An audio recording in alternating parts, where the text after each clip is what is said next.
Jesus, right. Yeah. I'm going to spit it out. That hot. Help.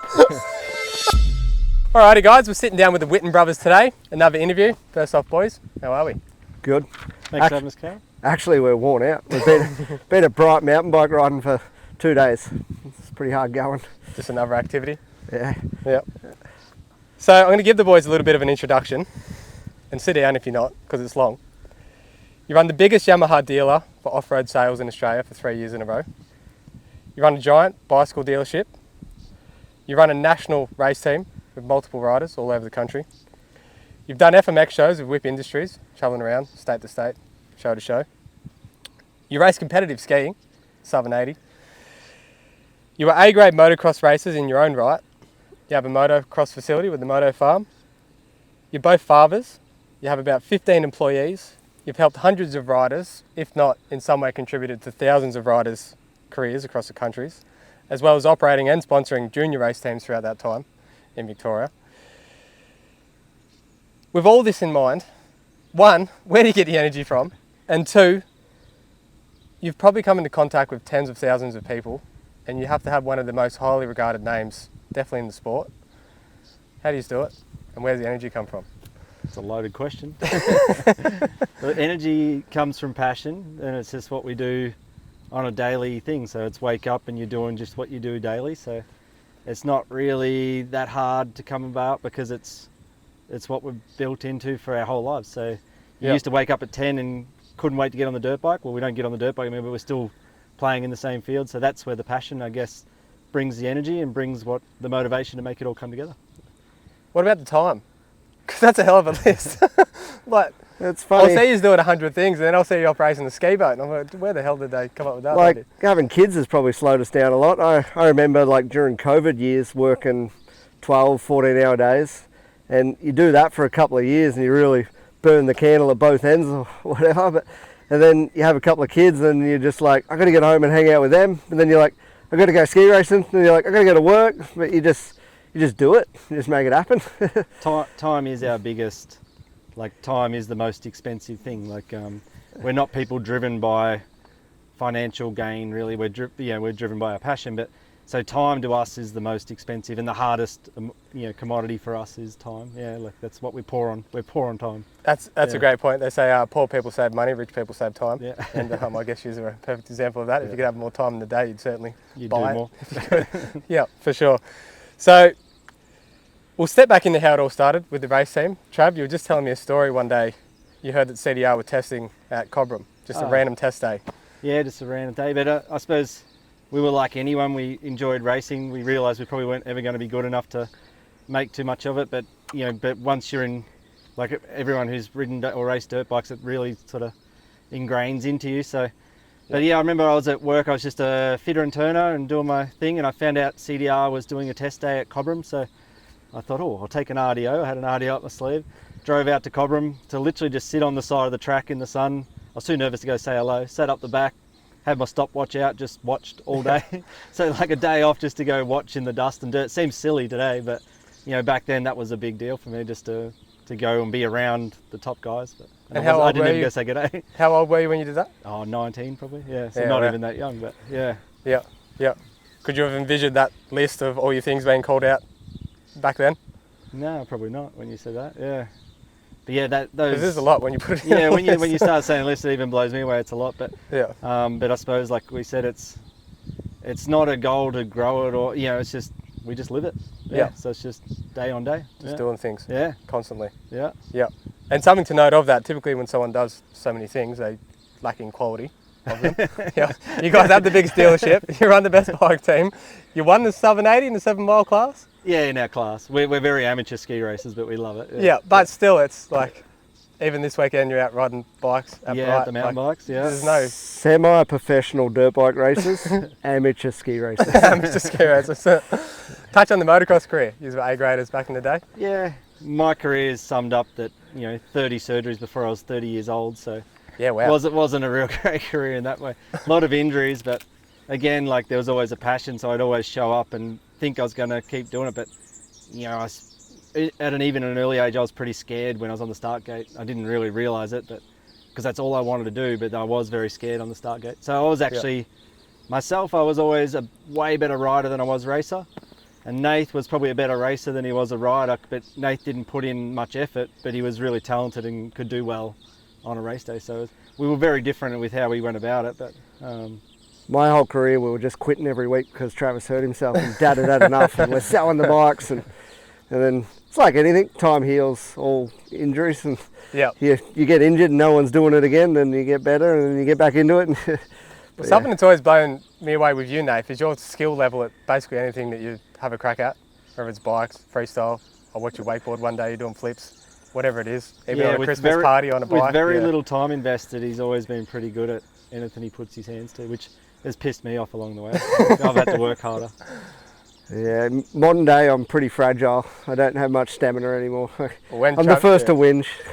When Trav mentioned his injury list, I just thought of your current racing. My body's a mess now, but it's too big a desk jockey these days. Yeah, I spend too much time at a computer and my body's pretty fragile. But yeah. So I like going. We went mountain bike riding all weekend, and last time we went with Luke Cunningham, it was good going with him because he whinges more than me. So there's someone to do the whinging. Okay. There's a quote by, I think it's Hunter S. Thompson. It's that you shouldn't aspire to arrive at the pearly gates with a preserved body and a fit mind. It should be skid up there, broken, doing all right. half insane. You got your money's worth out of life, basically, is what the saying is about. You shouldn't try and arrive there intact. Yeah, that makes sense. Yeah. You can certainly say that you squeeze every bit of juice out of every opportunity. It's funny, like Travis had all these major injuries where, like, growing up, he would even, I remember one day we were at GV and another rider ran into him, and there's like broken ankle, and then it was like worst case scenario. He didn't even crash, but a little bit of bone chipped off, so there's surgery to put a screw in there. And anytime Trav hurt himself, it was just always worst case scenario. It was like he wouldn't even crash and he'd be booked in for surgery. Like, it was just retarded. Then my injuries were all just kind of little ones. Like, I just like have a sore shoulder, sore knee. Like, I just always have bruises, but I never really hurt myself majorly. Until I got a bit older, I had 6 broken collarbones. And apart from that, I haven't really had any major injuries. I've just always been hard on the body, I guess. I wonder if you told anybody outside the sport of motocross you've had 6 broken collarbones, if they'd believe you. Yeah. Cyclists. I've learned that. Cyclists have a lot of broken collarbones. Yeah. For you. Surprisingly, I never actually broke a collarbone. I just destroyed all the muscle. But, awesome. I did learn about your fragility, Trav, when you put your leg up on the van one day and you ended up getting a knee surgery. Do you remember that? Not really, no. Some cartilage in your knee went. We were out testing one day and you put the leg up and you... I'm telling you, just the smallest thing happened, surgery. And he doesn't cope with the surgery at all. That was the year you rode for us, and yeah, like a bit of bone or something jammed in my knee. I couldn't weight. I went from being normal to not being able to weight bear. I remember changing a tyre on crutches, trying to make sure we're ready so you can ride. And then I was just in the shower one day and put weight in the wrong spot and it clicked back out and I could walk again. And did that for a while until all of a sudden I needed to get it fixed properly. But, yeah. Just wild. You've definitely got your money's worth. Go back to some of Trav's highlights. He waited he broke his knee in half. So that's a good story in itself. I need to hear this. Yeah. So we were young. We're aspiring. We're like getting into freestyle. So we built a foam pit. But the foam pit consists of 8 cushions in a fenced-off area. The fenced-off area is pretty legit. Dad must have helped us build that. We didn't have much foam. We had 8 cushions. Anyway, we used it Sunday 80 weekend. It's pretty big success. We're doing backflips into our 8 cushions, and it was a week later. So Trav went down there and thought he'd do a backflip, and the knee must have went into the head stem of a BMX bike. Yeah, I come in perfect if you're landing on dirt. But anyway, put a 20-cent coin hole in his knee, and one side of the kneecap went up and the other one went down, but no one else was down there, so he's just down there screaming. And then the neighbour comes and gets me. I'm in the shower, and he's like, I think your brother's down the back screaming. I'm the only one home, so then I've got to ring mum and dad and the ambulance. And anyway, you could see in his knee there was just a hole in there, but then he waited probably 6 months and that all got wired up and all better, gets the okay to ride. Goes to one of the ride parks, does a jump, and just the force of his muscles just pull his kneecap apart and he's back to square one. So that sums up Trav pretty quick. Laying on the 8 cushions thinking, it's only a kneecap, I'll be able to ride in 5 weeks because there's something on. ended up being like a 2-year injury, like a broken kneecap. You can't dispute the passion. There's no Oh, doubt no, about yeah, I that. could just go stories and stories. Yeah. I would have been 16, first like senior race on a 450. I think I hole shotted because I was 16 and I weighed probably 40 kilos. Yeah. And Trav and a few good riders passed me. And I come around one lap and there's someone down over on the other side of the berm. And I do another lap and I come past the second lap. Oh, looked like Trav's bike. Do a third lap. Oh, yep, it's definitely Travis. Sure enough, done ACL. Like it's just, he just spent from age 18 to 24. But we were pretty etc. dumb, like you are when you're young, and I try and tell young kids that we help today, but Yeah. like if we were to take 12 months off, get the body right, it probably Yeah. would have stopped right there, but you just keep getting back on and you know your balance isn't good, you think you're right to go, but you're not, and that causes the next injury. So. For sure, yeah. There's And certainly yeah, method. so it's cool to try and pass these things on, but you can see when you're that age, you feel like next week is the end of life. You can't take a week off, whatever it is, but Yep. in the scheme of things, when you're 18, 19, 20, if you took 12 months off, got yourself right, your career would be totally different. But Yeah, absolutely. The other one I love, you'd probably have the same feeling. When you're young, you crash, and the first thing you do is you get up and go, "Is my bike okay?" And then you get a bit older, and you don't give a shit about your bike. You're just like, "Is my body okay?" Like you soon change what's valuable. Like when you're young, it means so much to you. So all your love's in your bike, Absolutely. and your body's fine. You get a bit older, and you soon realise your body's the most expensive commodity you can have. The health, yeah. I know when I broke my wrist at Denny about 6 months ago, I was doing a stock take while I was in the air. Yeah. What am I going to do? How can I tuck? Yeah. How can we help You were a it? 16-year-old, you'd be thinking, what's going to bend on my bike? You get a bit older and it's all about your body. You're probably looking at the bike so you can run to it. Yeah, So, yeah, happy for the yeah. bike to be trashed. For sure. Yeah. we Yeah. still try and ride the supercross track every now and again. And Nath was on, I think it was one of Purvis's 450s. So it's a pretty neat bike. It was one of our race bikes, I guess. And he's going through a set of whoops and he must have thought, this isn't working right. So didn't care about the bike. Like it would have been 3 to 4 grand's worth of damage on this 450. Broke the frame, wasn't broke by the choice. I subframe, just broke got the- whiskey throttle off the back of the broke whoops. the exhaust, bent the clamps. Like it just, it was insane. Well, I no one can basically accuse us ghost of not rided having the a bike. I landed on my feet and the bike landed 4 lanes over. I did 6 cartwheels to get there. But yeah, I didn't care. I was fine. yeah. Like, Shake it off.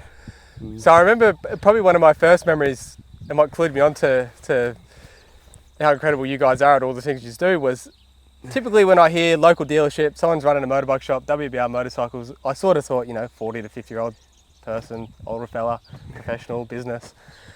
And then I remember meeting you guys, and I think it was something to do with the FMX shows, and you were doing backflips. Yeah, And I remember thinking, hang on a minute, they're running a bike shop, and on the weekends they're doing backflips. Like it's just two things that didn't usually really make correlate. sense, It's like yeah. usually you're a crazy dumb rider, or you're Yeah. smart and running a business.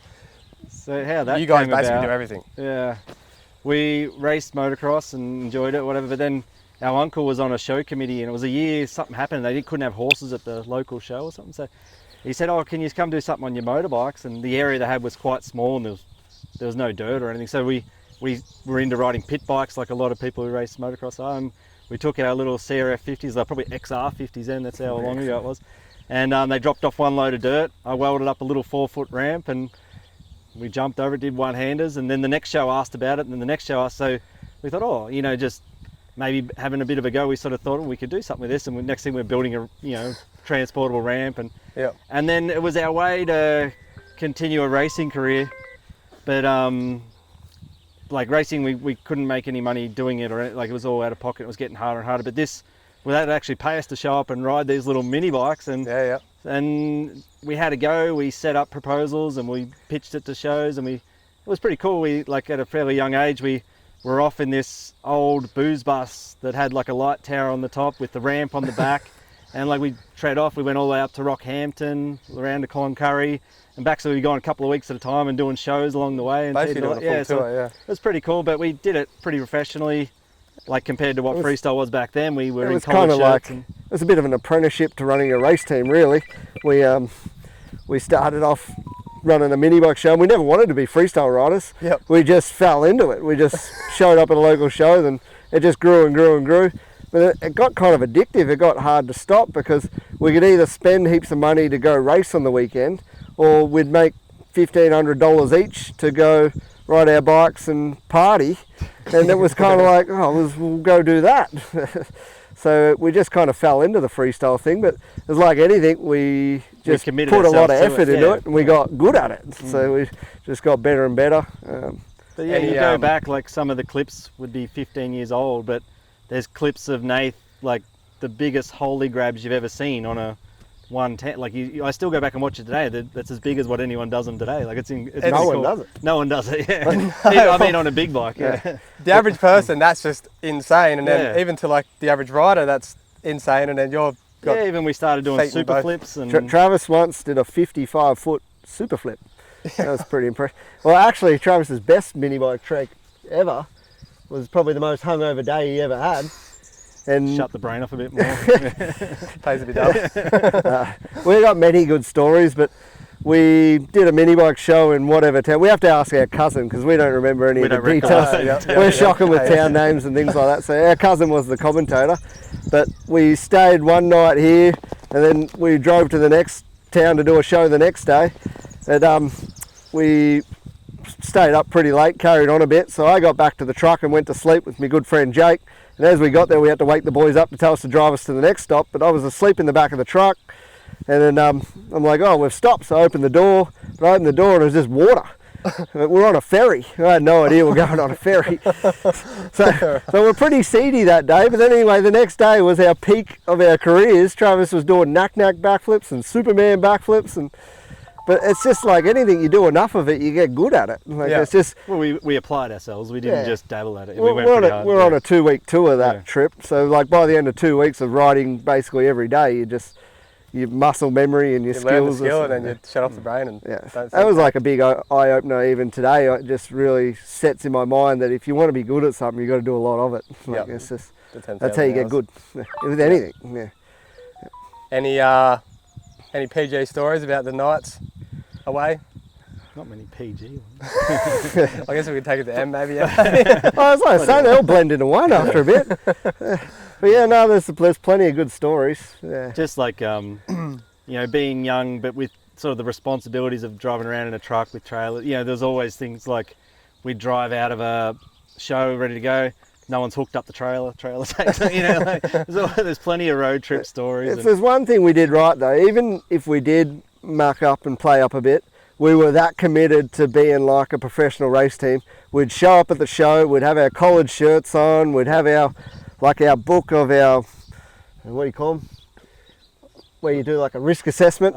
Like we'd have we were organised. But it wasn't like we were just, like other freestyle shows at the time, like on big bikes and stuff, it was probably the Crusty Demons era. It was different. They were just all party and pretty reckless. We didn't want to be like that. We wanted to run a race team. So we fell into doing a mini bike show, but we did it very professionally. It's even in today's like more corporate world now, but like an example, Nate went to Japan with Yamaha, they're visiting all the factories and going to MotoGP and all that. And I didn't go on this trip, but all the other dealers still talk about like how much of a menace he was the night, like having fun, nothing bad, but just be the one last up. But then it's always the rule, if you're first up in the morning, you're on the bus, or whatever it is, there's no slacking. So you have your fun, but there's zero slacking. If you're gonna have a good time, you got to back it up the next day and be present. And for sure, you want to be the most professional, the hardest working, and have the most fun all at the same time. No mucking around. That's a harder skill than anything else. That's like you go to a MotoGP weekend, and it's like 4 or 5 days, whatever it is. You got to be pretty drunk every night, having a good time with everyone, but you got to be accountable at 6 a.m. the next morning. That is the epitome of balance, I would say. Party till 3, up at 6. Yeah, that's literally And like Travis was just talking about MotoGP, so we got tickets to MotoGP last year, and then our wives are like, "Oh, you'll have a great weekend." And we're like, "You have no idea how hard this weekend will be." we have to get drunk, we have to wake up early, have a good time during the day, be friendly to everyone, and then get drunk again and try and do it again the next day for 4 days in a row. That's exhausting. You've got to be the most unsensible and sensible version of yourself. That's not a holiday from your kids. That's way harder than any work day. Well, you certainly do it well. So that was the Whip Industries freestyle, and that led into the race team. It did pretty much, because it gave us the skills Like I see you doing with what you're on to now. Like I used to, there was no rest. Like I was doing an apprenticeship, but you would finish at 3:30 or whatever time I used to finish then, and I would be working again straight away because no real computers, but I had my notepad out and I was writing proposals and I was building ramp designs and I was doing sponsorship proposals, and that then just led into all the skill sets we needed to be able to run a race team. So like we would have loved to run a race team back then, but we didn't have the funds to be able to like do anything like that. So, but that gave us the skill sets to be able to do it. So then when all of a sudden the opportunity come along and we sort of had the funds to be able to start going racing, and to be truthful, the reason we started a race team was because my passion for building a good bike was like wasted on us riding, and we weren't riding much anymore. So I was like, hey, I've built this nice bike, but you know, why don't I try getting someone else to ride it? And that's sort of how the race team grew, like started as well. But our skill set to be able to do it was already from doing the Whip Industries days. That was sort of, yeah. Cool. And then I don't want to skip over the dealership either. How you started that? You didn't walk into it? No, we were pretty lucky. Started ground up. We were just lucky with our parents. So our mum and dad's business is Echuca Performance, which does car servicing. And it was more our dad, he's kind of like the local Kawasaki Suzuki dealership was shutting down. He's like, you boys should do it. And then we were kind of like, oh. We actually always said, you'd never want to own a motorbike shop. Yeah, we always and how old were you while this? Oh, well, Trav would have been 20 and I'm 4 years younger. That's so young. I was only, was that maybe 16? Yeah, so it started with just talking with mum and dad. Like, just the local shop was closing, and we're like, oh, maybe we'd do this, but we had no money to our names. I was finished getting towards the end of my apprenticeship, and maybe was starting to look at, okay, maybe I could do a house deposit or something like that. So I had a little bit of money saved up, but so what we did, took that and mum and dad's help with having their premises and business already structure there, that just sort of merged into that. Yep. But we went to Suzuki, went to Kawasaki, and none of them wanted to know us because we didn't really have the money or the. And it's funny, like Suzuki was probably our first pick. They didn't want to know us. There was no door open for us at Suzuki. Look at it now, Suzuki's basically gone. And then Kawasaki actually was really cool, and they gave us an opportunity. They sort of saw something, I guess. We had the sort of guarantors in our parents, like if it went sort of wrong, they have a bit behind them. So we were sort of lucky there. But but basically started with a trestle table at the back of Pete's workshop, and he gave us a little bit of showroom space. And our first order of bikes was 15 bikes. So it was... Which we were stressing about, yeah. 15 bikes at once. And so you're 20 and 16? Oh, I might be a bit older by the We've time got a date on the concrete at work. Yeah. And this is about 15, So it was when I was ago? finishing my apprenticeship. So I did it for probably 2 years, and then you finished your apprenticeship. No, I did it part-time. I worked 2 While days. I had a pretty good apprenticeship where they let me work 2 days and I did 3 days at the shop. But I'm doing an apprenticeship as a fitter and turner, and it just got busier and busier at the shop where it was just all my time was there. I was even working there, and I was going there during lunch break to try and do more there. Yeah, so it's a good idea. Like our first order of bikes was 15, and we couldn't believe it and didn't know how we were going to pay for them, because how motorcycles work, they go on a floor plan and you start paying interest on them at a certain point. Didn't know how we were going to pay for them. I think the first year sold 30 motorcycles, and then as you sort of come on more full time and we took on an apprentice, and it sort of started to go, but like now, like I think we've sold 700 bikes in a year now, like at one point. So it's, from 30 bikes a year to 700 bikes. It's pretty insane. Pretty cool figure that I remember. When we become a Yamaha dealership, they told us that we should be able to sell about 150 bikes. I think it was 100. Yeah, I think it was 100. 100 bikes in our area. And we're like, no way, we can only do 30. It's pretty crazy to put it into contrast. Like, how many bikes would there be at, say, a northern region? Maybe. Yeah, I I still look at it today. Bikes, like at one race. I think it was 22 or 23. One of them. Well, 23 was last. 2022, we sold 700, just over 700 new bikes. And I look at that now, I'm like, how'd we do it? But similar thing, we just tried to make the most of it during COVID. It was busy, and we worked 12, 14-hour days every day and just made it happen. And just hearing the number 700, it's hard to put it into terms, but if you took every bike at a northern region, times that by about 5. Yeah. That's how many. But you even think like... that's a lot. Each bike is actually like the freight in, the rubbish, the putting together, like there's a shitload of man hours that goes into even just PDing one bike out the door. And when you start going to that scale, like you got to have an amazing team like to help you do that. Like it's processes too. Like you can't just start putting them together, because before you know it, you've got a pile of crates and a pile of rubbish. That's one thing that we learnt about being in business, you need good processes, because the better the process is, just the smoother the whole thing happens. If you just start, you do this, before you know, you just got things going wrong everywhere. But and that's what's been cool about our ride, because we had no idea from day one, and it's grown quite quick. That it's just you're learning every day. So like there's something new every day. Yeah, we're still learning. Yeah, I'd bloody take my hats off to you. Like from the outset, it's hard to sort of understand like how much would go into it. But then I know for myself, just running a small business, a couple of employees, I'm like, fuck, this is a lot of work. And I go into the shop and I'm like, there's people running around everywhere, there's bikes getting built, bikes out the doors. It has its days where things go wrong, for sure, like anything, yeah. But it's a lot of moving parts. So I think it's awesome for you guys that was 2010 it would have started roughly? Just before, like 2010 is what's on the concrete. So that's when we built the building next door to Mum and Dad's. So it probably went for, late 08 was probably the starting point of it or something like that. Yeah. Because for anyone watching this, like younger kids with a passion in bikes and whatnot, that you literally started absolute ground zero, basically. Yeah. And 14 years later, 13 years later, this is where it is. Yeah.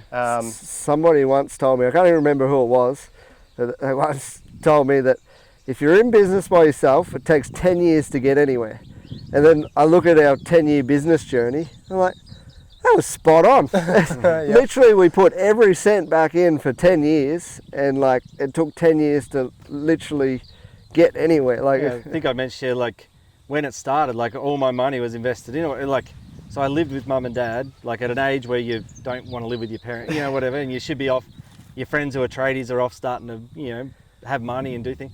But I remember you'd have to give up weekends to go snowboarding with your friends or weekend because you had no money to do it. So like it was like I never moved out of home. No, my basement's still there. Everything we made just went back in, but we were never driven by making money. It was never driven by that. It was just like, let's just give this everything we got. And it was never a goal of, let's make X amount of money. It was always a goal of, let's build what we love to do. Like that's more so. I think if it was a money driven idea, it probably wouldn't have. Because before we even owned a bike shop, we thought, why would you own a bike? Because just from being in the industry a little bit at that age, and having shops that have helped us, we just look at things. I don't want to own a motor shop. It seems too hard. Like that's the hardest thing to do. Yeah, and like seeing the hours that you put in, like it has to be. The other thing somewhat that frustrates me, like you sell a $10,000 motorbike, your average person must think you make $6,000 out of it. You literally make $500. So you don't make money selling motorbikes, but you do a little bit. And then you don't make money servicing a motorbike, but you do a little bit. So it's just little bits everywhere, but you got to do every little bit right to get anywhere, basically. So How many customers roughly a year would you service? Like how many people do you communicate with? Oh, it's hard to know. And if you just look up our customer base, I think we've got 15,000 details customers that we've physically entered their name in a computer. And so like none of that's like people coming in physical sales. And they buy something and we say, you've got their number, you've got their name, their email. There's 15,000 people in the computer. But hard to measure. That's pretty wild. It's a lot of people you've had interaction with. It's pretty nuts to think, what's the population of Echuca? I think it's exactly what it is. I think I know there's a thing called, I think it's called the Limbrick system, but it's basically like you have 5 close people, that's your family, and then you have, there's another ring, it's like the people you're close with but not really close, and the widest ring, which is like people you sort of know of here and there, you can recite their names and that's it. Typically that's 1,500, that's where people will max out. That's as many people as your brain can sort of handle and still remember. Oh, that's what I'm hoping, I can't remember any names. 15,000's a bloody, and that's just the shop, that's not including the scheme. That's a very unique skill that's learnable. Remembering a name and a face, that's something we had to get better at. That's something we actually put a fair bit of effort at in the early. I'm still hopeless at it, but I had to work I got better at it, but I'm still shocking. But to really remember someone's name is a skill that's needed. It's so important to someone too when you come in and like maybe they haven't seen you for a while and you recite their name perfectly and they're like, oh, they remembered me. And you want to too, but your work day is so busy. Then next thing you know, it's like I forgot that guy's name. I just asked him his name and I've forgotten it already.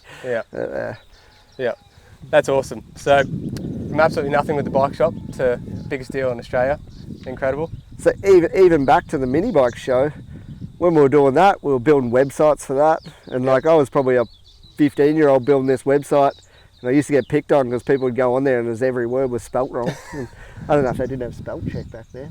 No, we just Probably not. Yeah. Sam Trainee gives me a lot of hard time about it today still, because he was on the website and he'd be like, dude, you all these spelling mistakes. was I'm our like, I'm hit. doing my best. Yeah, it's better to be the man in the arena than in the spectator. So anyway, like that was even like an apprenticeship for me for building a website. Then that led to building business. And it's funny, with business, we probably haven't explained well enough. We do completely different things. So we really don't try and step on each other's toes, but work well together. But Travis more probably manages workshop, and that's pretty unique. Like I was going to say, touch on the running dynamics of the business, being like brothers. 4 years apart, so it's a fair bit really.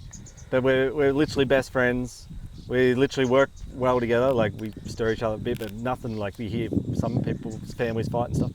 And then like we go away we're away on a weekend with our families. We've gone to Bright Mountain, so we basically with each other more than anyone would see anyone. But our relationship's really strong. But I think it's because we complement each other. We don't do the same tasks. Like Nath's it was a Darren Lawrence interview, and they're talking about Jet, how dumb he is, but how street smart he is at what he does. Well, that's kind of Nath. Like he's retarded at a lot of things, but he's really, really good at the things he's good at.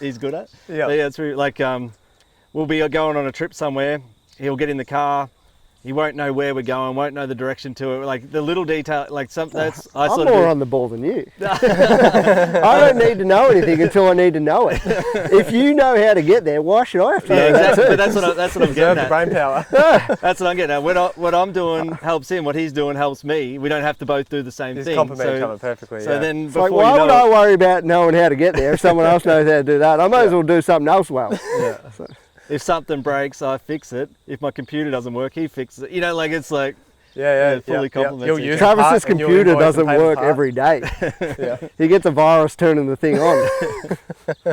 And to further that, the whip shows were with your cousin. Yeah, Hades. Yeah. When you do the boat racing, is Pete still driving? No, Pete. Oh, Pete's the main driving force. He's crew chief, and like Days of Thunder is our favourite movie, and Harry, he we're going to paint it. We're going to shake this thing like a bullet. That's Pete. He's old Harry. He had some comment like that this weekend. He was going to spend the next couple of weeks working on the boat, and it's going to run perfect. Or something. Pete's awesome. Like, I'd love to do one of these with Pete if he'd ever be up to it. But he doesn't talk much. He doesn't talk. But, oh my God, if that man would let out some of the things he knows. He'll get in and drive the boat a bit, but he's he's happy to sort of supporting it and being part of it now. And me and Nath will drive it, but yeah. So yeah, then even the race team, like Pete built the truck. Yeah, and we still that's a pretty unique thing.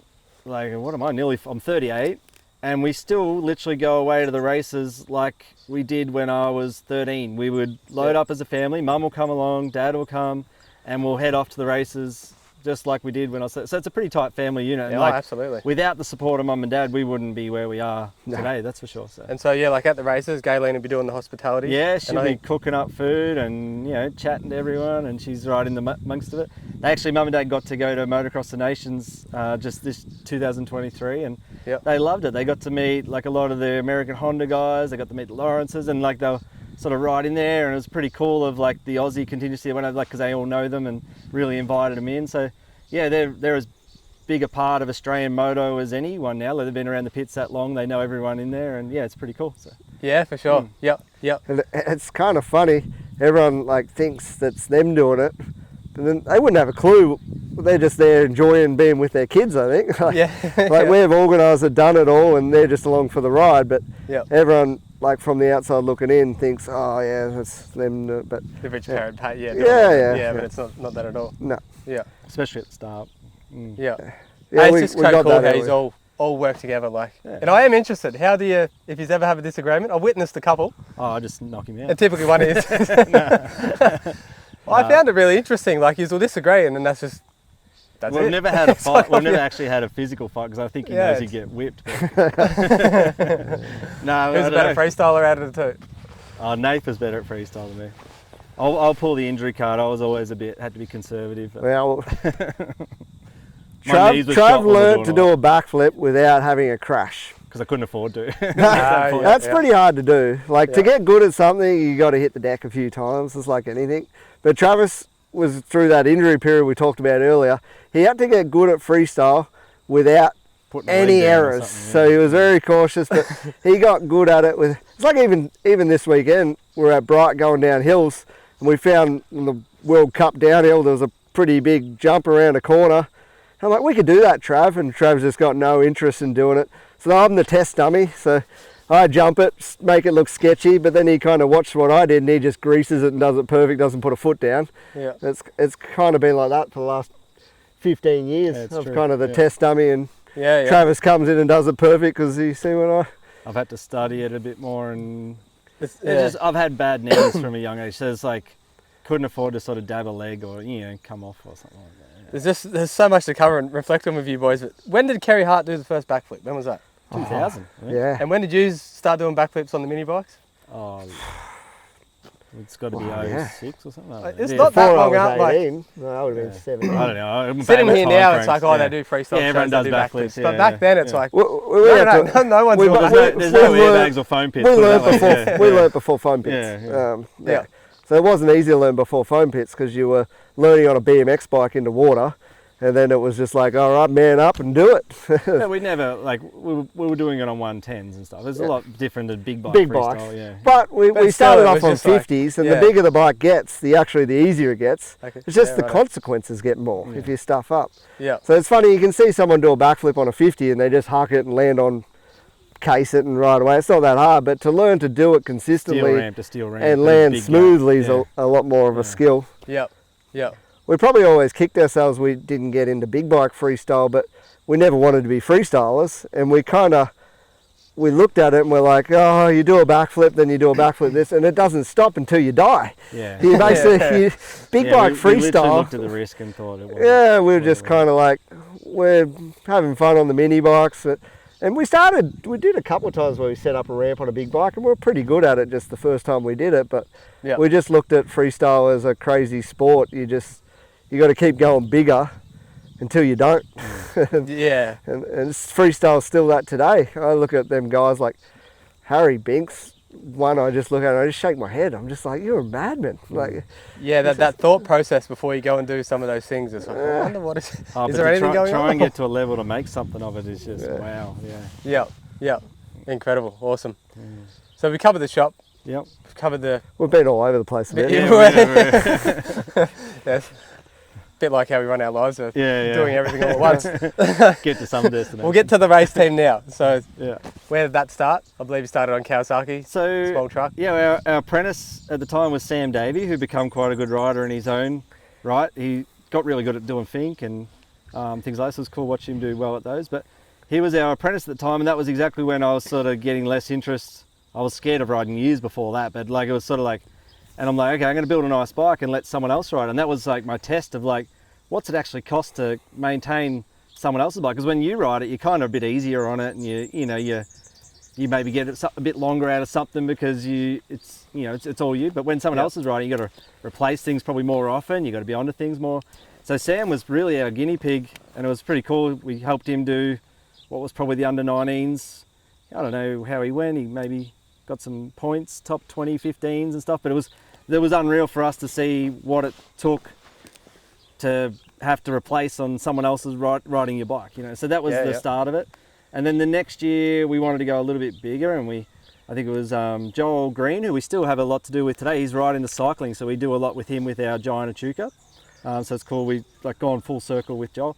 And Ryan Chabot, who still races today, doing a lot of off-roads. But that was like, looking back now, that wasn't our hardest year, but that was a hard year because we had no infrastructure, we had no real knowledge. It was just like, we're going to do this, this, and this, and you do this, this, and this, and we'll meet in the middle and be unreal. So they had expenses and we had expenses, but so it got a bit grey area to who was doing what, and it got a little bit tricky. So it's like at the end of it, it was like they were probably a bit disappointed, we were a bit disappointed, like we didn't get this. So it was probably a pretty tough year, but we learned a lot from it. And then the year after that, like, we just want to help one guy and do it properly. But we didn't know who to sort of help. We've always been really good friends with Matt Ryan, so I wanted to do something with him, but I feel like he was hurt or... He hurt himself right before it started. He did his knee. So we ended up with Alex Morris. Oh, Dylan Leary. Dylan Leary. Yeah, it's a young guy from Tassie who... I didn't know him from Barra Soap, other than I seen him show up to a Vic title, and just like he was that gritty kid, like just... giving it all, and like he was killing it, and I'm like, didn't know him, but I just hit him up because he was sort of privateer, and I could see he was doing everything right. Like he was promoting himself well, looked very good, and and he had that grit that I loved. So we hit him up to help him, and that's where our relationship with Bulk Nutrients started, a Tassie company that was going to support him, and we were going to support him, and we sort of all come together to make a team it was all built around doing Dylan, and at the same time Kawasaki gave us a bit of support. So it sort of all grew. 2015 was our first year with all that sort of all come together with a bit of support, a few bikes and parts, Bulk Nutrients coming on board, Dylan, and we're going to do Matt Ryan, which would have been a pretty cool little team. But then Matt did his ACL, Dylan did 4 rounds and did what Dylan does. He went a bit strange and quit or something. I don't know. Dylan was always a bit of a scatterbrain. He was an interesting character. It was a good time to be around. That was my introduction to Tasmanians.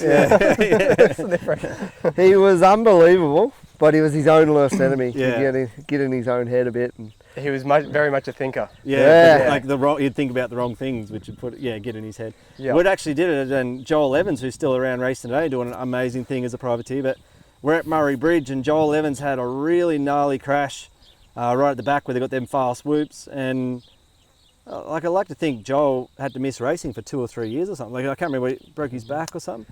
But Dylan was right behind him, and that spooked Dylan, and then caused him to quit. Yeah, so it's pretty crazy. But it's cool to see Joel actually went full circle from that to now doing what he's doing. Yeah, for sure. Yeah. It's funny. Like a lot of the riders at the top now are ones that were sort of another guy having a little bit of a harder time at the start. Yeah. So it's funny in those early years what we kind of worked out. It was better to be all in and have 100% control over what was going on than it was just be 75% in and disappointed when something didn't go the way you wanted. If you were all in and it didn't go the way you wanted, you can make it go the way you want. Yeah, because it's your thing. You're emotionally invested either way. You may as well. Yeah, you might as well be all in. So yeah. So that year with Matt and Dylan was the first year of going all in. Yep. But then it didn't go probably the way we wanted, so then we probably went in too deep the next year, which was... No, well then 16's when you come on board. That was the year after. Right. Yeah. So first year with Yamaha, and you were coming off 450, but you had a rough go, like concussions, and you were Suzuki Factory 450 in 15, was it? Correct, yeah. So I tore my Achilles at the end of that year. So you sort of got to the end, and you weren't done by any means, but you hadn't been able to sort of show your best efforts on a 450 really. And then your results in the lights class was a bit the 2-stroke guy or whatever. So then it was our goal to make you, no, legit, let's come in with the 250F. And which was working too. Remember out at Gumbauer, remember watching you doing laps, I'm like, we're not going to lose a race from here out. But then next minute the bike went quiet. Where's Kale? I have to run over to pick you up off the ground. That's sort of all suddenly unravelled. Another shoulder, dislocated one. So that was. But I reckon we podiumed at Appen. You won a race, but second overall. And then we're out at Gumbauer, and we're like, it was really clicking, eh? You were like, we were going to go on a tear if you didn't crash that day. I think the first round it was like It was okay. It went 9, whatever. 6. And then Appen was a 4-1, and then we were on. The day after was a dislocated shoulder. I remember watching you from when we started the year to that day you crashed. It's like. Yeah, I was starting to think, well, we're going to be on the podium every race from here on out. But like everything, it's easy to come unravelled, isn't it? But, It is, yeah. It's much easier to keep things heading in a direction when they're in a good direction. When things start to spiral out a bit. Yeah. And no one's career is exempt from that. Like, I love looking at Aaron Plessinger doing good now, but for sure. Like he's always had it in him. But it's like it's such a building process to get there. And then the sad thing is, he'll get there. But it's only one crash from being, having to build again. Like that's just the sport, though. It's tough, and that's what makes the best guys so good. Yeah, it's pretty hard for everything to go right. And it's so easy to worry about your fitness and your strength and your bike and everything. But all it takes is one crash to, I hear Jet talk about it a lot. Is injury management and the bigger picture. That's like all he'll talk about. Bigger picture, injury management, championship. It's not. But yet he'll go throw what's one more on the quad. A quint in like things like that, a bit shutting the brain off. But he has been doing a few things lately that are a little bit questionable. Well, that was actually silly because he did that on press day, and then after press day they can change the tracks, and then they changed it and made it not doable. If he had done that in practice, then everyone else would have freaked out. You would have had everyone head and gone, we have to jump this jump. But he jumped it a day too early, and then they changed it and no one had to worry about it. So little things like that, you're just like, as cool as that was, the timing of it wasn't You did that it the great. wrong day. Yeah. Like you would have mentally messed up Even the if you didn't do field it in the you did- race, they would have been worried about it and panicking Yeah, about it. if you did that in qualifying the next day, they don't have time to change the track. Yeah, and I think it was guaranteed to be a mutter as well, so it was a bit. No, that was A1. That was perfect A1. track. Oh, that was A1. Yeah, Sorry. The one he come up short and crashed on. Yeah. Was that A2 maybe? Yeah. Yeah, it's very underrated, the injuries. Like, Yeah. sometimes you look at a rider's career and didn't work out, but it could have been amazing. Like, you look at a Trey Kennard, he could have been a multi-time world champion. Or And it can break your heart for a rider that's done everything right, puts everything together, but then has a start straight crash at round one, and you know, like it's cruel. It's a cruel sport. It is. Like, I never lost my passion for riding bikes. It's just the injuries at some point beat you down. You're like, you got to make a logical choice of, like, what are you? Yeah. But it is what it is. We don't want to go too hard into But that. then, like, you go back and I think I was pretty good at footy when I was 13. Man, I could have been an AFL superstar, but like, no, you would have blown your knee out and it would have been the exact same story. You know, it doesn't matter what it is. The top guys at any sport are unbelievable for what they are because it's not easy at anything you do. So as the interview I'll try and keep us on track. So we were at 2016. Well, I reckon the next year was like, we're sick of people getting hurt and we like over-committed this year. And this was probably our hardest year. You refer to it as the hardest year. No, 18 I call our hardest year, so I can't remember what 17 was. 17 was Cal year. No, 16. 16. We're bad. We're bad. I think it was Hugh and We don't really live in the past, eh? Tanty. Yeah, we live in the moment. Yeah. Well, Anyway, So that 18 was Connor and Tanty, which was we look back on our hardest year. because so what was it the hardest? both pretty good MX2 riders, like both coming into their own of sort of real top 5 guys. We had, like, you look back, we really had no support. Like, you know, like the money out made no sense to the money in and that sort of thing. And the time, that was the big thing. There was no staff, or it was just me. So it was like, we're trying to, like, Nath having a huge hog, making sure the dealership stays on, and I'm trying to help him with it. But the amount of time I had to put into those two to keep bikes going, like, we'll break on a lot of bikes. Aaron's pretty hard on bikes, and like, yeah, like we made it work. But looking back now, man, we were burnt by the end of that. Like, just the hours that went in, and the results were good, but it was like, we're still like 5th or whatever, you know, like that's still, like, you don't really party over a 5th, but 5th in MX2 is no joke either. But so yeah, that year was like, wow, we're burning the candle pretty hard, and it was like, where's this really going? But we actually got a really cool lifeline at the end of 18 where Yamaha offered us to do their sort of factory MX3 program, which was pretty cool. Like, we got to have a budget that made sense to go racing. We got to race to win, and we actually had like the dream year. We went 1-2 in the championship, won a world junior championship with Bailey Malkowitz, and so that we were so lucky. If the path had stayed like it was from 18 and it had to kept going that way, I don't think we'd still be doing it. I think Yamaha really helped us there by, we were sort of thinking, oh, we don't want to take a step back, go back a class, but having the budget to go do it properly, go to win, it can really bring some energy to the team. It was really a lot of fun. Yeah. So leading up to 18, talk about, like, how much was it self-funded and how much, like, physical time are you putting in? So 18, we still weren't even keeping a track. Like, we had no idea what it was costing us. Like, how really. bloody hard was it? It's hard to basically, measure to too, do it? but it's like anything we've talked about, you want to do it, so you do it. Yeah. But then you get to the end of it and you work out what you spent, and then you freak out a little bit.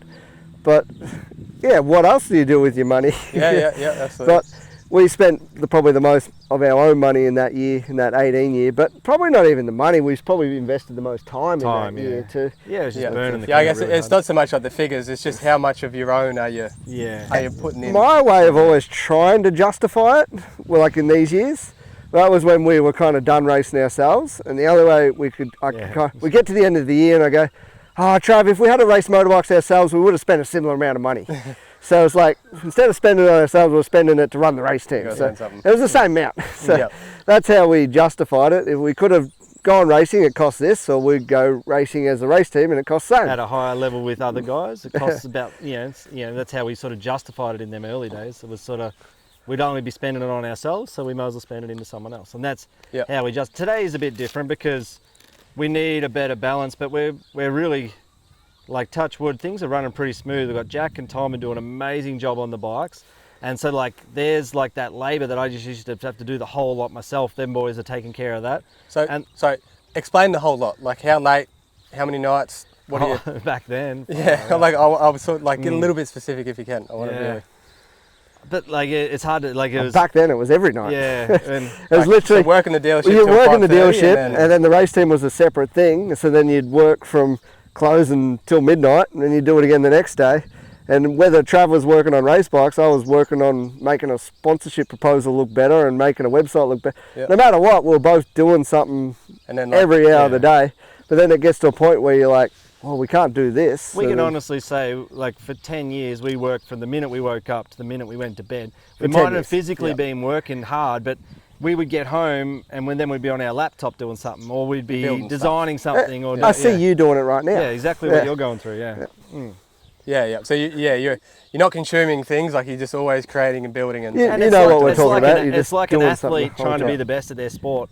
Every minute of their day has got to be about being better. We were exactly like that, but it was, we weren't athletes. We were building what we are. But Yep. Yeah. And so to think of that, and now now's a you've bit got more of a Yamaha, balance. Bock Nutrients, the We've staff. sort of got to a point where we don't really want to be any bigger. Like we want to do things better. We don't necessarily want to be any bigger. So it's about. Oh, we do. Yeah, we still do. Like we've got goals, but now it's about weekends like this with the family. It's about making the race team make sense, and it's about making the dealership make sense. So it's sort of there's no real having to work our tail off every minute of the day. Like big jet. It's a Gulf Stream. Is that your trip home? I wish. I'm just a little mosquito compared to that thing. Run you over. So it's an absolute legit professional setup. The team now. Team now, Yeah, you got the everything's semi, you got budgeted the- out. Yeah. Yep. We've got a pretty good budget now, and we fund a lot of it through sponsorship. And like Bulk Nutrients is an amazing company. If anyone doesn't know what it is, they need to jump on their website. It's an Australian company, but like we couldn't do what we're doing now without their help. Ben's incredible. But if their help went away, we wouldn't stop. We'd keep doing it. We just might have to scale it back. Gotcha. And then if we found a new bulk unit, and then we can scale it depending on who's helping us. But that company's a pretty awesome Australian company. Like it's a similar story to ours. Just one guy started off and growth and growth and He growth. was in And his parents' garage, wasn't he? Yeah. Making wedding bars or something But like that. we accredit a lot of our race team success to those guys. And then just Yamaha and Bulk Nutrients is the two that really Getting to know got us to Craig where we Dack got. over the years has been cool. Like, so I look at him like I feel like we're getting old and been around for a while, but he's been doing it for way longer than us, right? And so he's seen the heyday of the sport when there's money in it, every rider's happy, whatever. And he's seen the lowest of the sport, like when it's been at the. But same thing, he's been able to have a really professional setup, but he's had to scale it, as Suit the the money's times. been in and out. But Yeah. and a lot of people get bitter. Like I love how he's been able to still enjoy it because. Like imagine being at when things are really good, there's good money coming in, whatever, and the best of the sports scene, to then being like at the lowest of sports scene. How do you stay motivated and think, oh, it's worth doing it? But So he still has. It shows you it's absolutely Yeah. not about money. through is the it? through the Otherwise it'd be- through the GFC, all of a sudden you get a phone call. Oh, we're spending 10% of what we spent last year. If I got that phone call, I'd be pissed off. I'd hate the industry. Why but do I do it? but Stuff. then- Yeah, that's then all like of a now I sudden can't pay it my goes mortgage, now I can't take the missus. yeah, out there. well, then Yeah. 2 years later you get more budget, then you get less, and yeah. Yeah. So we actually talk about that quite often. We're like, it's hard not to get bitter, but he's just always like, yeah, he's going to ride the wave. Yeah. Like he's Yeah. probably a bit of a mentor to Travis as well, just a guy that's been doing it for a lot of years and Yeah. someone we look up to. Yeah. Yeah, awesome. Where would you say the sport is now on that? It obviously goes through fluctuations and seasons. It has its Yeah, peaks. ups The and JFC. It's Pretty good. Like if you look at entries for national racing last year, it's probably the best it's ever been. Yeah, like we're filling gates in 450 at the end of the year. Like that's huge. I can't remember that ever, Yeah. really. Yeah, So if awesome. you're looking at that, like participants at a national level is really good. The money in it is decent. Like I would say there's been better money, but like it's a pretty, like guys are making a decent living if you're doing well. So like, yeah, like it's at a good point. Tough sport, but you can understand why. No one cares unless you're on the podium. And only 3 guys can be on the podium. So like it's hard to make money unless you're on the podium. Yeah. And only 3 guys get to do that. For sure, yeah. So like anyone that like a privateer that can make racing make sense, it's pretty hard to do because no one cares unless you're on the podium, basically. As cruel as that sounds. It's a tricky sport where like you can be 8th place and you're an amazing rider, but 8th place has very little carrot to any company to pay you money to promote them. But that's where the game's changed with social media and other things you can offer. But as pure result-driven sport, like what does 8th place give you? But to be 8th place, you've got to put in so much effort. It's so hard to be 8th. That's what I hate about the sport. It's tiered, it's the same in America, but it's just they've got a bit more depth. But it's tiered so much to the top. The top rider's making a killing and doing well. The guy in 4th is costing him money. It just doesn't go far enough through the field. And that's probably got better than ever with Pro MX taking over. Yeah, I feel Pro MX have got a small amount of prize money throughout, good TV, and a platform to be able to promote yourself to, like we're saying, with social media. If you look back on the 10 years we've been doing it, it's the best it's been. The TV. For those that want to, there's plenty of riders that are good and deserve plenty, but they might be 8th place. But if you really want to, like Joel Evans is a good example, there's plenty of kids out there that will just go and do whatever they can to be marketable, to be, and you got to take your hat off to those sort of guys. It's pretty cool. Yeah, for sure. There's a crop in America now that like the Logan Carnows and the they're making it work. And they make it work. Like you always have to remember that it is sport, but it's also advertising. And it's a bit of a mixture between having good results and also promoting yourself to be able to do it. But like the big manufacturers, like all the big brands, they don't care. They just want to win. They just want to win. They don't care if... they literally just want to win. That's all they care about. I guess if you were to take a pie of all the resource in the sport, maybe 90% aimed at finishing first. And then well, the first thing they worry about is their market share of their product sold. And then to gain market share, it's appealing to have the guy that wins on your brand. But like it's not appealing to have the guy who's 4th or 5th or 6th. It doesn't. But it's like they put all the effort into winning. And then it's like, oh, what else can we make work? Yeah. I've always thought that the manufacturers should support the top 3 because that benefits them to have their product up the front. And then 4th onwards should maybe be supported by the general fan and the promoter because they're putting on the event and they want to have the storylines. I hear it all the time. It's like, there'll be a 10th place guy and be like, oh, we just can't get any more support. Why won't anyone give us a bike? It's like, well, unless you're going to get on the podium, no one really cares. That's the truth. You can offer other things, and then you offer other things, and people will help and make it work and things like that. Even, this is before Matt would even know we knew Matt, like Matt Moss. And you go back, like a long time ago. Come to our track in Echuca. I wouldn't know what year it is, but he was at sort of top of his game on Suzuki, and he was at the top of his game, but still dumb to knowing how he got there and what his value was to a company. If that makes sense. So nowadays Matt's real clear and he knows where his value is. But back then, he's like, I would have sold Suzuki 100 bikes. I'm like, but like you're getting paid, say his best years, nearly making 300 grand. So if you sell 100 bikes and the company made 5% off each bike, like it doesn't pay your wage. You got to sell more than 100 bikes, Matt. But like, so it's funny. But he was just like, you add the price of 100 bikes together, that's this amount of money. It's $1 million. But it's not just a gross amount. Suzuki buys them off Suzuki Japan, and then they got to get them to Australia, and then they got to pay you. And these 1,000 people build them and ship them. And they're going to have this dealer network.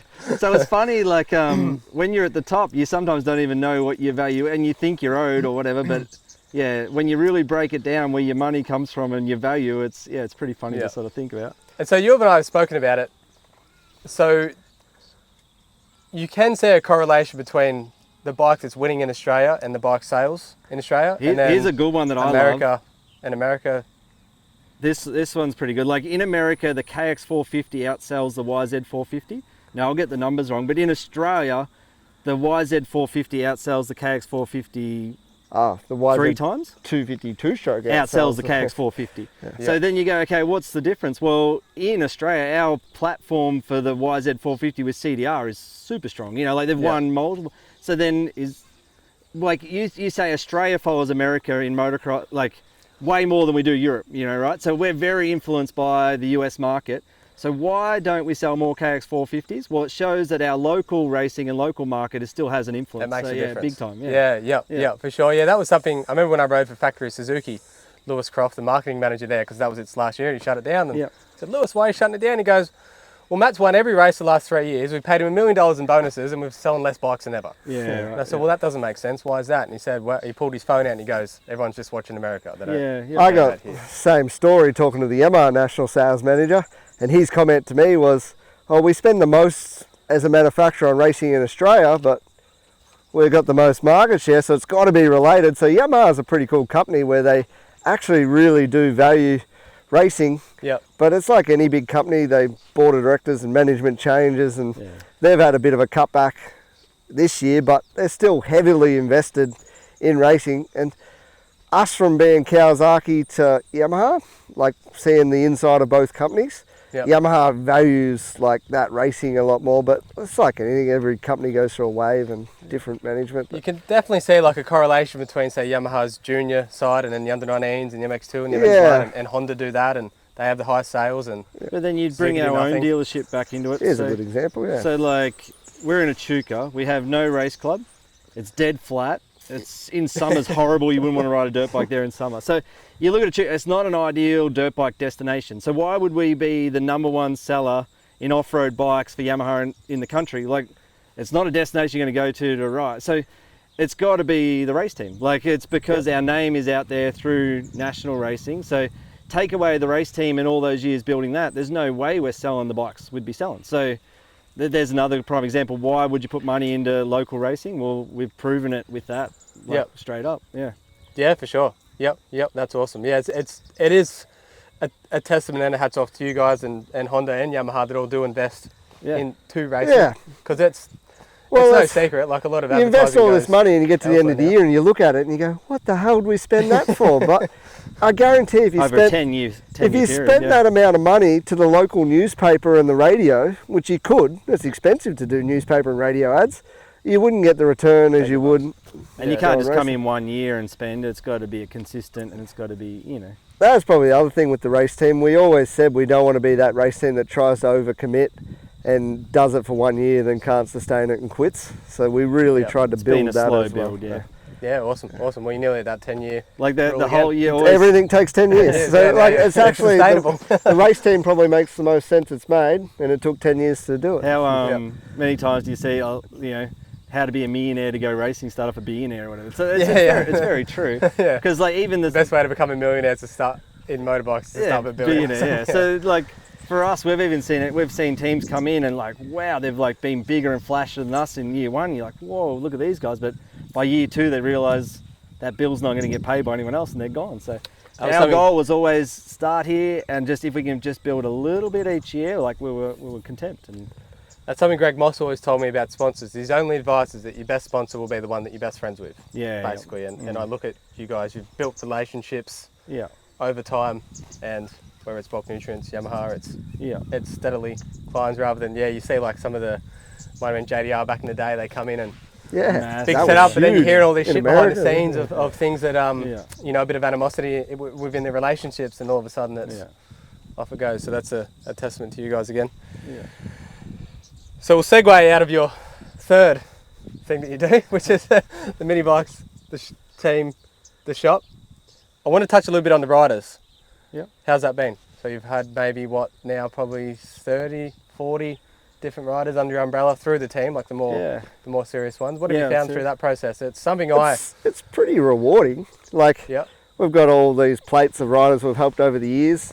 And the big one we look at today was our hardest year, that 2018, helping Aaron Tanti.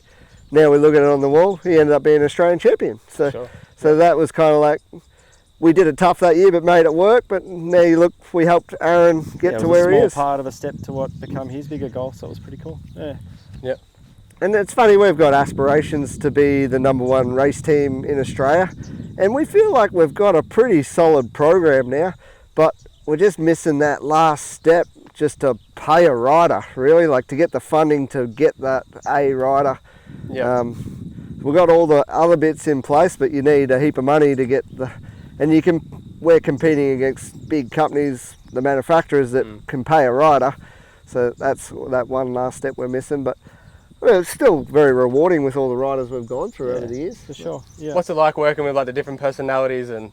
We're actually excited this year. So we're going to be a 4-rider team, like 4 young guys, all under 19. So I think they're 17 and 18 before.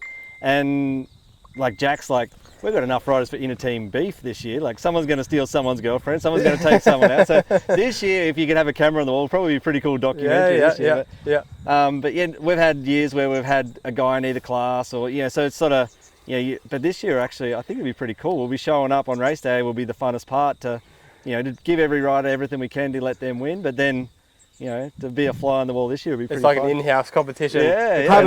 Having 4 riders, there's going to be storylines somewhere. Who's going to show up and be the big dog, and who's going to get there? And it's funny, we've sat down and we've got plans, and we've got a different plan for each one of them. Like one, we're literally we're going to just put pressure on them. You're the man, you need to perform. Then we've got other ones that's like, go out and have fun, no pressure. Yeah, because every rider, And I was going to say, like how is that trying to, because it's not just money in, money out, parts on, parts off, you're also managing the personalities of the riders to try and... It's pretty cool to feel like you've got this rider and we're going to play a small part in it, but you feel like you can actually make their results better. Yep. So like we're on the headsets, we're trying to do everything we can to get the best result for that day. And it's funny, half the time we're just on the headsets just talking about how the bike looks, what line this person took, and we're just chatting about what we're seeing. But then just being fans watching the race real in depth. But then if you're really watching it that in depth, you get back to the truck and all of a sudden you jot down some notes and then you make changes from that. And it's funny, on race day we'll all try and do a different role. Travis is really watching the bike, I'm really watching lines and what other guys are doing. So even on race day we're literally doing different jobs. But I really like that, where we've got Jack and Tom on the pit board. And they're exceptional at the pit board actually, but I'll be on the headset and all of a sudden I'll think of something good to say. I'm like, put this on the pit board, and half the time I look and they've already got that written on there anyway. But but like if we feel like we can make a difference on race day. And what's your opinion? Like the 4 guys we're going with now have never had like a sort of a full factory support sort of ride, so they're going to go from mum and dad set up, but still, like, they're all come off a Yamaha national program in the, YJR, which is still an unreal ride to have. But now all of a sudden they're going to show up to a Pro MX. They're going to just rock up with a gear bag, or even their gear's all going to be in the truck. They're just going to have to fly in, say. Bike's there on the stand, looks brand new. You got a mechanic to help you. So does that elevate a rider? I think it does in the right sense. So, like, we feel like they're going to come with a real... I'm here to be the man, like that's, and that's what it's all about. You don't necessarily, they've done all the work at home, they've put in the laps, they've got fit, but also been able to bring that last piece on race day to where they show up. How can you not have confidence to win if you show up and you're the man, you know what I mean? So like, there's a lot to be said in that as well. It'll be a very formative time for whichever one wants to grab it and make the most of it and go, or sometimes it'll go the other way. It can go the other way. Now I have this pressure and I have all this expectation. And we had a pre-season camp already with them all, so we had all 4 of them here before Christmas picking up practice bikes. But even just the competitiveness, riding jet skis around the dam at home, got pretty full on. But awesome. It's just volleyball in the pool. And it's definitely the volleyball in the pool was pretty intense actually. But it's cool for us because you start to see the building. Personalities of them all, and you start to see. You need to do that to break the ice, because otherwise you get to round 1 and you feel bad bossing them around because you're like, oh, this guy doesn't even know. So you need that team building exercise. We've actually done that a few times over the years. We've done it with you. We've taken you to Tassie and toured the boat, and we did that mountain bike ride where we went up and down hills. It's a very long mountain bike ride. Nearly broke us all, but it was character building. So like, we kind of just did that camp just before Christmas, like we've done with you in the past. That's been a big thing. It's hard to find the time to do that, but that's a real thing to success. You think it'd be more important to get everyone together and go riding, but it's really more important to get everyone together and play volleyball in the pool and ride around jet skis. That's actually got more value than I ever realised until recently. It's kind of one year we missed it from COVID a bit, and we got to the races. Yeah, you're still a bit cold with each other. Yeah, it was probably that Alex Larwood year and stuff like that. Like, we only did 3 races that year, and before you know it, the 3 races are over. We didn't really get together because of COVID beforehand, and then all of a sudden you get back to a bit normal and you can see the difference it makes. Yeah, no, you're spot on. Like, I think it's really any relationship. Like, there has to be that cooperation. Like, it has to have harmony, whether it's between a man and a woman, or an employee and a boss, or a team rider and a team manager. It's got to be a. Yeah. And as soon as the cooperation goes, it's basically doomed to fail. Yeah. Pretty We've had a after. lot of riders over the years where we sit down and have an awkward conversation. It's like, well, what's your goals? And you listen to what their goals are, and well, what do you want to achieve for the year? And then you go through all this, and it's kind of an awkward conversation. But once you've done it, everyone's on the same page, and then it's just like, well, let's get the job done. We know what you know, what we want to achieve. You know what you want to achieve. Let's achieve it. Like, so, that's probably one of the most important things we do to set the I'd year, say it is for sure. Like, I was fortunate to ride with different teams and different people, and by far and above, it's not the team with the best parts or the biggest budget. It was the one that got the best plan. Could make the best relationship, basically. Like, who could have the best environment. Yeah. Like, we've got one of those coming up. We're going to have a sit down with Bulk Nutrients. There'll be a webcam session with the 4 riders. This week, is it? Wednesday, yeah. Wednesday. Travis the schedule guy. Yeah. he forward plans.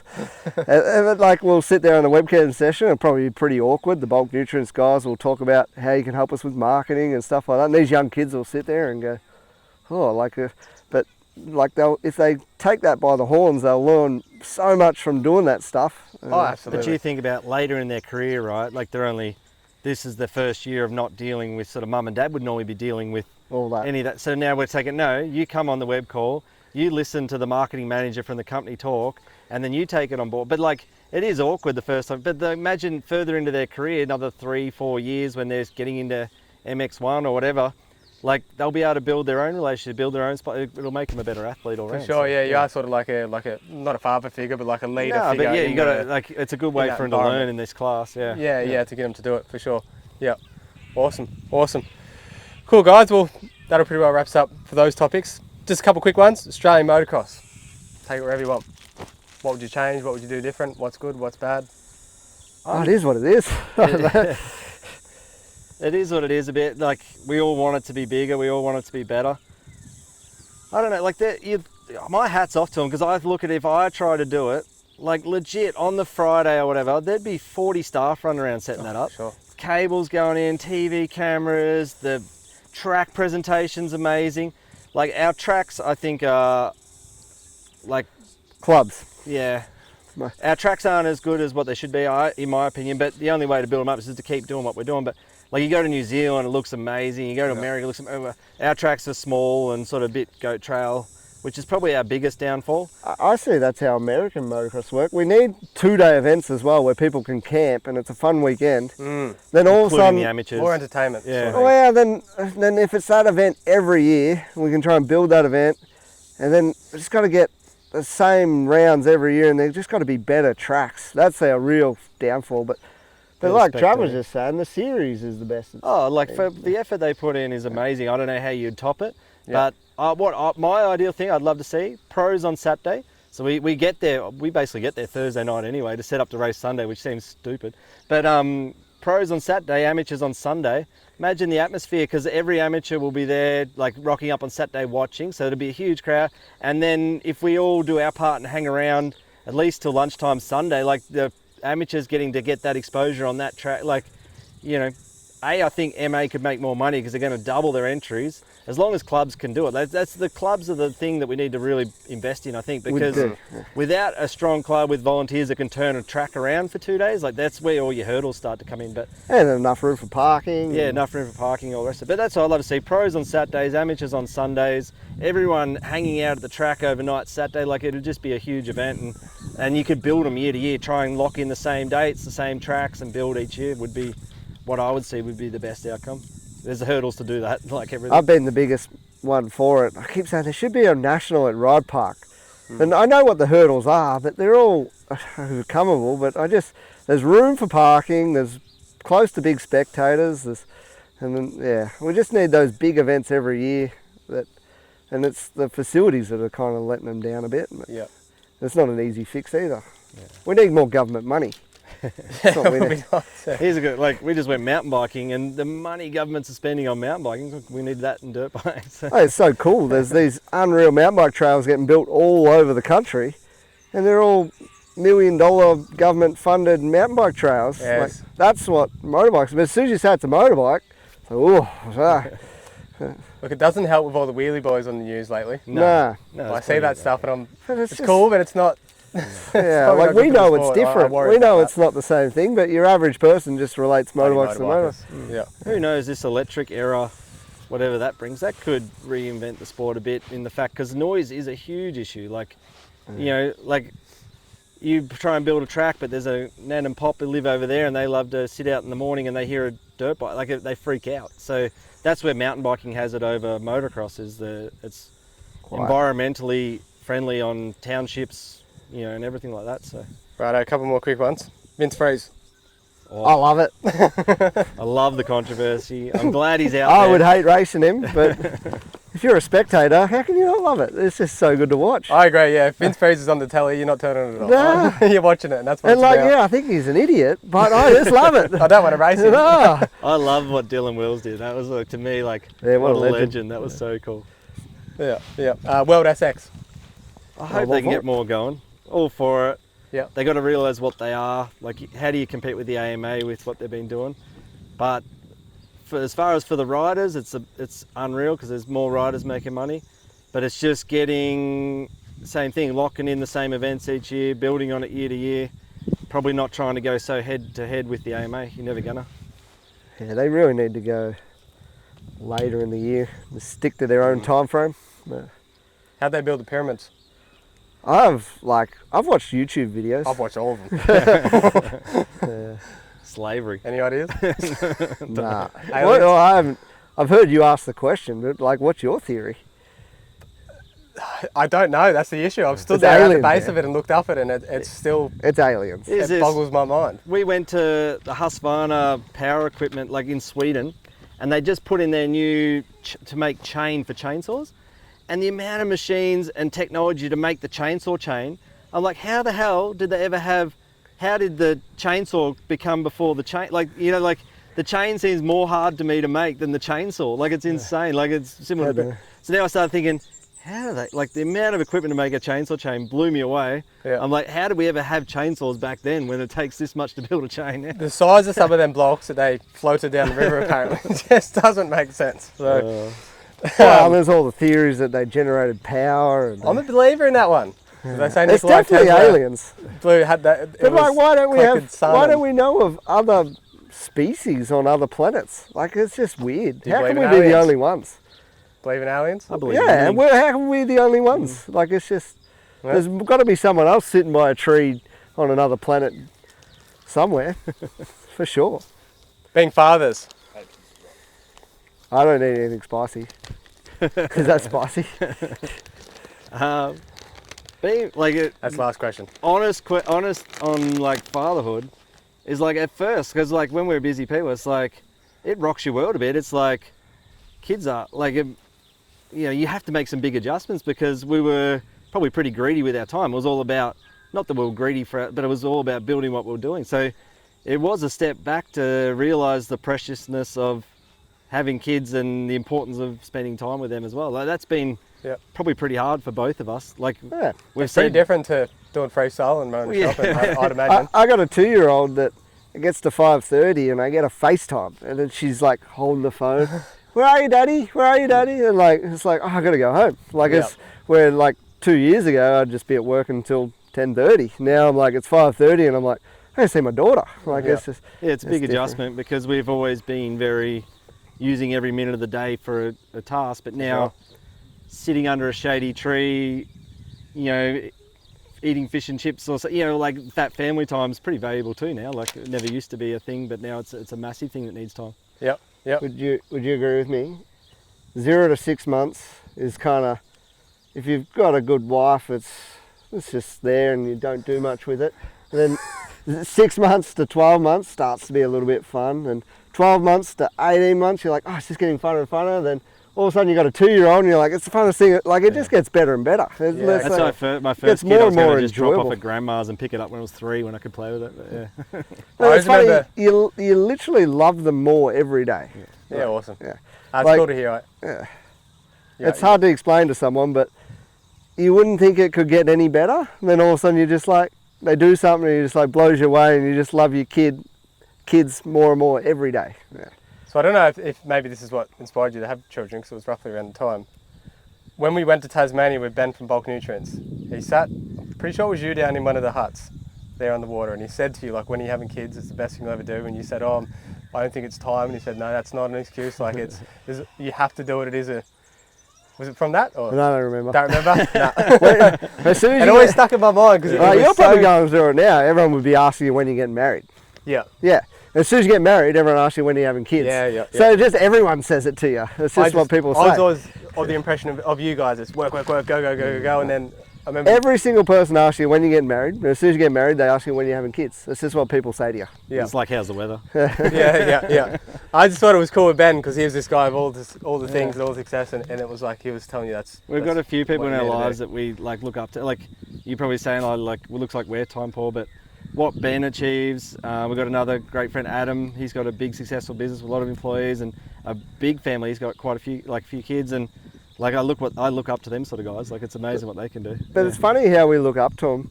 We look up to them and we go, oh, they spend time with their kids going mountain biking or down the river. We're like, that's awesome. Like, that's what we think's cool. Yeah. Like, time. Yeah. And the other cool thing, when I was growing up, my pop, which we called Keith, I went to his funeral, and what really stuck to my mind was like he was the biggest legend because he always had time for everyone. Yeah. It's like he'd drive down the road, someone had a flat tyre, he'd put their bike in the back of the ute and he'd go fix their tyres for them. And it was like he just always gave everyone their time. And then after doing 10 years of being in business, I'm like, yeah, that's to give someone your time is actually really valuable. It's like the most valuable thing. Yeah, to but give. a lot of people don't understand that. If you can do something for someone that literally takes you an hour and you're just doing it to be friendly, that's got so much value. Like, yeah, that's an awesome insight. Like, your currency is time, and yeah, help someone. You give Have you ever that. seen the movie? I don't know, but everyone's got a, like, I think it's on their wrist, but you got I think it's called In Time. So when you turn 21, your clock starts and your wealth is all on time. So you pay. Have you seen it? I haven't. You have to watch it because you'd love it. But It's a good movie. I'd nearly love life like that. Like, it's like you don't age. You never age. I'll after explain 21. it because Trav's not real good. Yeah, I'm a little bit confused. You get to the age 21 and you don't age any further. So you can but be as soon as you get to 180, 21, you your still time look 21. clock starts, and basically you pay for everything in time. And when your time runs out, you die. Gotcha. So the wealthy guys have got all this time. So it's like you got $1 million and you get to spend it to your dad, or you got but just time and Yeah, you yeah. spend that until You got to watch it. So I think when gotcha. you turn 21, you might get 5 years. That's what you're given, and then you've got to barter. Like, your trade is in time. So you've got some people who are 300,000 years old, where they still look 21, still living their life. They're the most wealthy people, and you got people who struggle and they die after 5 years of turning 21. But yeah, It's a cool concept. yeah. So imagine if you could have your 21-year-old body for the rest of your life, and you know, if you do well in life, you get as long as you need. But it's an interesting. I like it. Right, yeah, boys, we'll wrap it up. The freestylers, bike shop owners, race team, skiers, a whole host of things. I have here the world's hottest chips and the world's hottest gummy bear. Oh, that'll ruin me. I get sweaty. Everybody's done it so far. I get sweaty eating cracked water crackers. Here's one of the truck stories from Whip Days. Oh, We're driving along, Hayes and Nath, stitched him up. and it's just like, oh, you're eating twisties? And like, oh, I'll have a twisty. Reaching, I'm driving, and it was some sort of spicy hot twisty. We brought him to make Trav eat him. It's just a pack of twisties. What we thought we'll do is you don't both have to have one, or maybe they both do, but one gets to choose. If it's paper, scissors, rock, Paper, scissors, rock. there's a story here. The winner gets to decide which one they have. The loser Like, I've probably just ruined myself, but I reckon I've beaten Travis in paper, scissors, rock 98% of the It's time. like Because when we do a freestyle show, as part of the show, you'd paper, scissors, rock to see it to go first. 9 out of 10 times I lose. It's just I'm just mentally just got something over it. Are we doing best of 3 or best of 1? It depends if I lose or the first. Loser has to eat one or the other. The winner gets to pick which one. It's pretty. Just one. It's pretty easy to beat him though. He goes rock every Here time. we go. I'm gonna rock. Trav, don't go rock, or maybe do go rock. Oh, I'm gonna think. Oh, now he's sorting out too much. He's ruined. We'll go 1, Paper, 2, scissors, 3. rock. Poor old predictable Nate. I didn't best I've ever won. It's big best brother out wins. of 3. No, we've got it on rules are camera. We've got it on camera. So what do I do? Just tell him what to eat. Pick which one he's having. What's the worst? The gummy bear. I'd rather eat the gummy bear, but it'd be way worse. How can you have... The gummy bear is called the world's hottest gummy bear, and the chips are called the world's hottest chips. So I'm not exactly sure which one's what. I'd give this to my daughter and she'd be like, yeah, lollies. I have thought about having like a handful of gummy bears in a bowl and just eating them until someone gets it. One yeah. by one until someone hits the hot one. But So were you just literally up one night Googling world's hottest lolly, or what do you... I've bought a lot of things on the internet. Fart spray. This feels like a normal gummy bear. Like I would think it's going to be delicious. We'll cook that up. The first bite will be delicious. In it goes. Do I have to just, maybe I just swallow it? There you go. Give her a good 5 bites. Just sit there. Oh, Already? yeah. You want to taste? No, well, it's too late now. I'll taste that. I can't eat that. You got to. I'm going to spit it out. Put it back in the I case. can't do it. Uh-oh. It's only a gummy bear. Think of Oh, all the I can't do backflips you've done. It's getting worse. He's out. You're like, oh, I can't eat it. It's actually real. It must be good. Oh, I I gotta think get it was- The corner of a chip, just a tiny little bit of that. Oh, give us a chip. It's got him good. Is that camera on it? I need to change back. He's going to spew.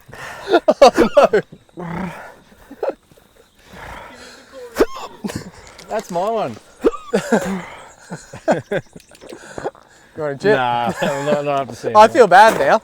Yeah, we don't do hot food, bro. That hot. Help! No, seriously, help. I thought it couldn't be that bad. I didn't think it could either. We don't do hot food. Wow. Imagine eating the bloody thing. I thought I'd be tough and just chew it and eat it. Did you spit it out? Yeah. That's why I always win What do I paper, do? scissors, rock. Go drink water. Water's in the caravan fridge. There's Oh, one there. no. There's one there. Yeah, there is water. Uh-oh. It's that bad. Yeah. Haven't you had one? We've had the Chip. corner of a chip. I thought everyone was doing it. Everyone's had the chips. 3 people, 4 of us have had the chips. Told you I reckon the gun.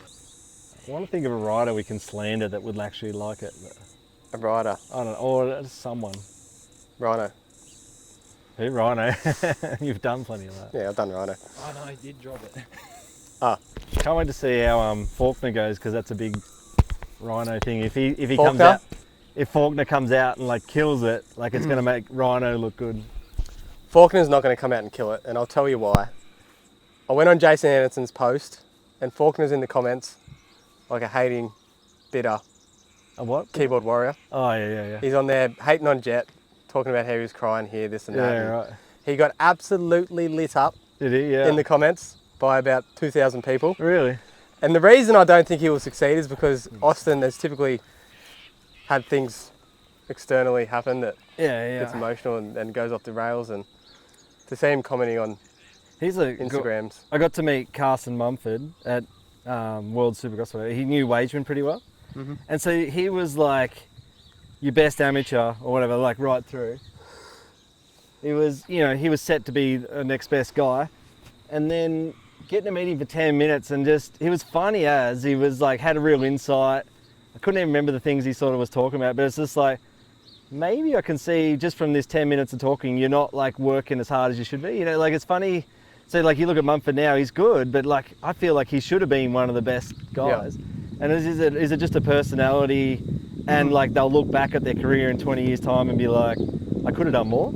I think that's like what it is, and that might be Faulkner too. I don't know him at all, but Yeah, no, your dad said it, and the fact that riders will have like a God-given ability and then not work hard to exploit it at the least it's just a downright shame. Like I don't know how many times you've got to hear a rider like Josh Hansen or Josh Grant or Davey Millsap say, I could have been so much more and I wish I did it. they all only realise. And then there you are with it, and you're not using it. It's like what Yeah. you understand. Like your career is going to end. You're going to get old. You're going to die. Like you have a finite amount of time. You need to work. But then you look at AC, like my best amateur, still didn't really make it happen. But it's like more the injuries that took him out.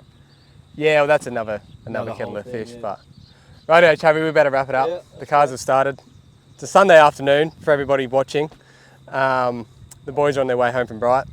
Jackson's given up his time, my cameraman, and we're sitting here under a tree at an airport. So hope you all enjoyed it. It was a good chat, definitely informative, definitely entertaining. Nath has his shirt off, he's spewed, and he's drank copious amounts of water. He's actually looking quite red from here. So we're going to wrap it up. Thanks for watching. And Trav and Nath, appreciate it, guys. Legends. Thank you.